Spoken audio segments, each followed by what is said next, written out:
Hi guys, and welcome to the Spain Gibraltar channel. Today I'm bringing you cheap flights from Minneapolis to Spain and cheap flights from Dallas to Spain. As always, I give my recommendations on the flights, if I think the tickets are a good price, timelines, days you're leaving, etc. If you haven't already, be sure to hit the subscribe button to the Spain Gibraltar channel. I would greatly appreciate that. And as always, you can either watch this video or listen to it in the background. And if a date and a price catches your ear, then circle back and take a look at the video and see the prices and where you can book those cheap flights to Spain. So let's jump right in. I've already got Minneapolis pulled up here, and it looks like there are some $600 round trip tickets within the next 6 months to Madrid. Other cities, we've got Valencia for $616, and then down here to the south of Spain where I live. And as you can see, closer in, they're more expensive. Throughout September, it looks like the cheapest flights are about $750. And then you get into October and you've got ticket prices at $600 round trip. November, December, January, February, and March are all in the $600 range for round trip tickets from Minneapolis to Madrid. Now, I did look at these before and they seem like they're pretty decent timelines, but specifically I'm just looking at the end of March for some friends that might be planning a visit here. So it looks like the 29th, 30th, and 31st of March prices did go up. However, if you were to leave on Tuesday, March 28th, there is a $600 round trip ticket, and return back to Minneapolis on either Wednesday, April 5th or Thursday, April 6th on American Airlines, $605 round trip. Ooh, these are nice. Very nice. Let's see, what's this one? Okay, so either one of these flights here work as returning flights. This one gives you a little bit more time to get back home and get through customs, 2 hours. You're cutting it close, but you can still make it, especially because you're in the US. So basically, let's just take a look at these tickets here. So Minneapolis to Madrid, departing Tuesday, March 28th at about 1:00 p.m. from Minneapolis. You fly into Dallas and you have about an hour layover. In Dallas, that should be enough time as long as your flight's not delayed. However, if your flight out of Minneapolis is delayed at all, you would miss that flight from Dallas to Madrid because there's not a lot of time there. However, right, if you did miss that and you booked your ticket altogether, American Airlines would rebook you on a different flight. So I think that the 1 hour layover in Dallas is pushing it just a little bit because you have to get off the plane and then you have to go across the airport to a different terminal to get on to your next flight. Have I done this before? Yes, plenty of times. This is a great flight time just because it's 12 hours long, which is excellent because you have to remember, as you can see here, the flight from Dallas to Madrid is already 9 hours. So you're on the plane watching movies, sleeping, eating, and then before you know it, the next morning, you're in Madrid on Wednesday, March 29th at 9 a.m. Now, on your returning flight, Thursday, April 6th, so you're basically in Spain for about 9 days, because you get here on the Wednesday, so it's 9 full days. You leave at 11 a.m. on Thursday, April 6th. You get into Charlotte, North Carolina at 2:30 p.m., so it's just a 3-hour flight. Just kidding, it's 9 hours, but you're going with the sun, so you get back to the US in the afternoon. And then you have a 2-hour layover in Charlotte, which is very doable because once you land back in the US and you go through customs, you have to collect your bags and then recheck your bags at the terminal. And I have never flown into Charlotte, so I don't know how that airport is, but I imagine that it's pretty easy to get around. So I would say this return flight is great because you have plenty of time to land, get in, and then get to your next gate to be back home in Minneapolis by 6 o'clock on Thursday, April 6th. Now, that is a total of 10 days, but 1 day is traveling at the beginning, and the last day is traveling at the end. So great tickets, great options. Now the other thing I want to bring to your attention is that these fares are basic economy. So basically you're buying your ticket and you get a seat and a carry-on. If you wanted to upgrade to main cabin, that's $150 extra round trip, right? So $75 each way basically would be the cost. And then you get to choose your seat and you get one free checked bag. So it just kind of depends on what your priorities are, how much baggage that you're planning on bringing. If each person has to check a suitcase, then it might be more worth it to do this, because as you can see here, a checked bag on basic economy is $150, which is the same as main cabin. So either way, this flight is a good timeline, good prices, and this is a flight that I would tend to select, especially if I was doing carry-on only.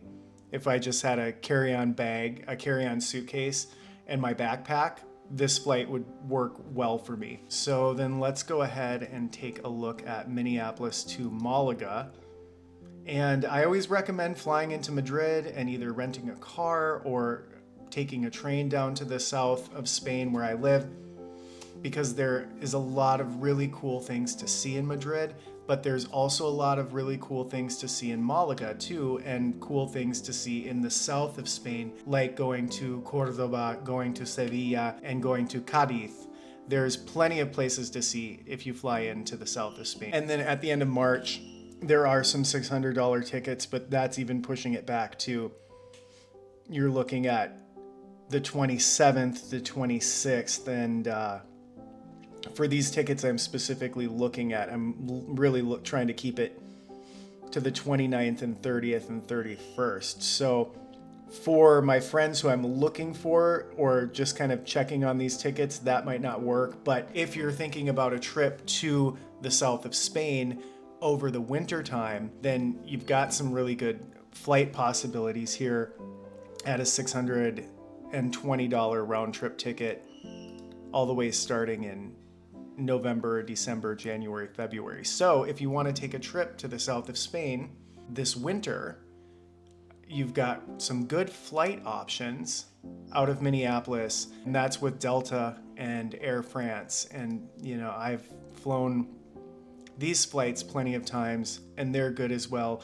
And if you have any Delta Sky Miles, you definitely could use those miles to purchase this ticket. So pretty decent prices and pretty decent flights from Minneapolis to Madrid.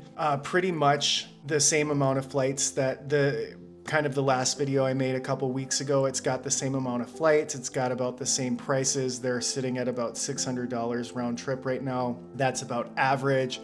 I have bought tickets for less than that, but this is still a really good price, Minneapolis to Madrid, for $600 round trip, especially if you're doing carry-on and backpack and you don't need to add on the upgrades. And I like these flights too. I've flown on them. You know, the only concern I had was the quick layover in Dallas. If your Minneapolis flight is late at all, you might run into some problems, which I've seen that happen before. So you might have to play around and leave a day later and pay, I think it was like $100 or something like that to leave the next day. So you might have to just play around with the dates and just kind of take a look at those. All right, so let's go ahead and check out Dallas. So Dallas is a little bit more expensive to fly into Madrid, but it's $600 to fly to Barcelona, which is really far away from me. Malaga, it's $657 to fly into Malaga. Let's go ahead and check that out.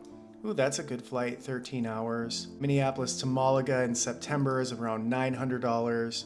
October, you're down into the $660 range. November, you're just under $700 round trip, Dallas-Fort Worth to Malaga. Same thing with December, January, and on through March out of Dallas, you've got, you know, this just under $700 for round trip tickets. Not the cheapest in the world that I've ever seen, but still pretty decent prices. So let's just pull up about 10 days in March. So Dallas to Malaga, you fly on Iberia. You would leave at 11 o'clock at night from Dallas.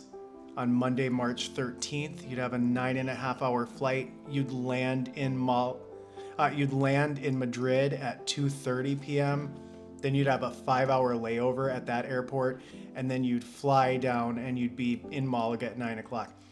This one seems a little bit long to me. Like, I'm not gonna lie, I think that I would pass on this flight. Now here's why that Madrid flight's a little more expensive, because it's a non-stop flight right out of Dallas to Madrid, which is always like, still like, if you can just get one flight without having to do a layover and a transfer, it's still actually, to me, worth paying a couple extra $100 to take those flights. So October and November, we're at $880 round trip, Dallas to Madrid. Same thing through January and February. So still kind of some expensive tickets coming from Dallas to Madrid through actually April, through May, through June, when tickets tend to go back up at the end of May through June. Tickets always are higher. So out of Dallas, like the cheapest flights that there are, like $844 round trip, which I don't think are the cheapest, but let's just pull up something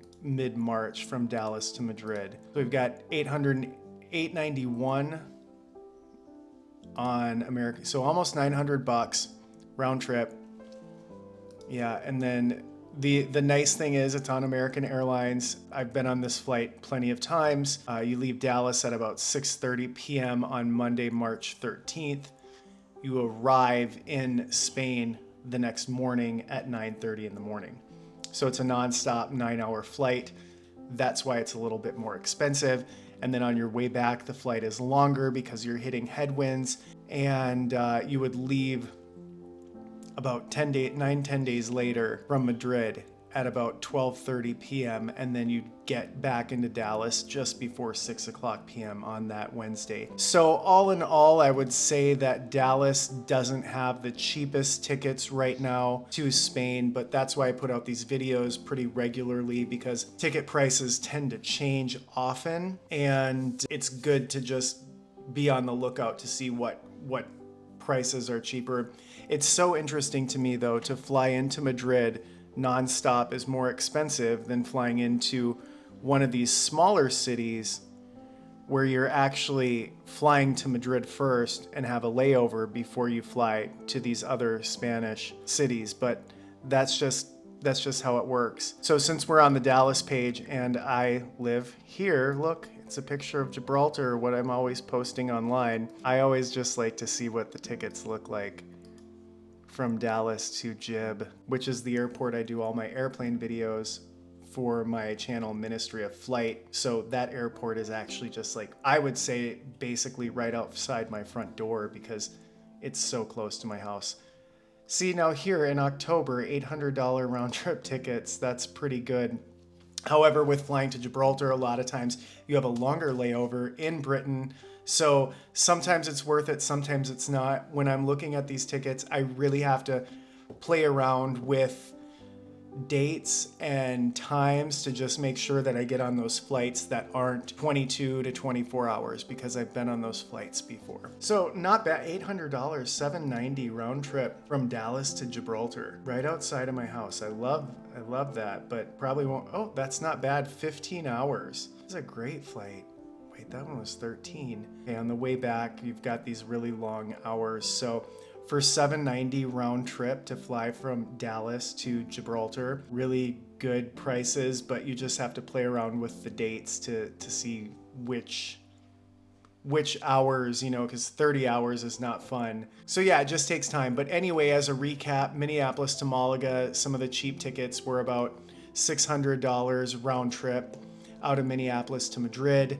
And out Dallas to Spain right now, Dallas to Madrid was about $800, and Dallas to Malaga was just under $700 round trip. So not the cheapest flights in the world, but of course we're still dealing with some travel industry issues, and so flights aren't going on sale as often as they did in the past. However, we're still seeing some good deals, and like I said, you just have to be checking regularly to see when those tickets go on sale. And for me, I always use Google Flights. It seems to be the most easiest interface where I can start finding flights, finding times, hours, and prices that match up with what I'm looking for. And from there, then I go to the website of the airline and type in those same details and try to hash out the same exact flight, find the same flight on the website of the carrier. My other piece of advice is if you're flying out of the United States, a lot of times it's easier if you have two options to book with American Airlines or the Spanish airline Iberia or British Airways. It's always better to book with American because you're coming from an American city and you're flying back, and you'll have a little bit more, you'll be able to deal more with the customer service agents with those carriers than if you're flying on British Airways, then you have to call British Airways customer service, or if you're flying with Iberia, you have to call Iberia customer service. So that's the only thing to keep in mind when you are flying on an international carrier, is that the customer service team is different than the ones that we have in the US. Other than that, those are the flights we found. Thanks for listening. Thanks for watching. Please make sure to hit that subscribe button. It really helps me out. If you have any specific dates you'd like me to check on for flights from the US to Spain, please let me know in the comment section below. I'd be happy to look those up and put a video together for you. Thanks so much for joining the Spain Gibraltar channel, and have a great day.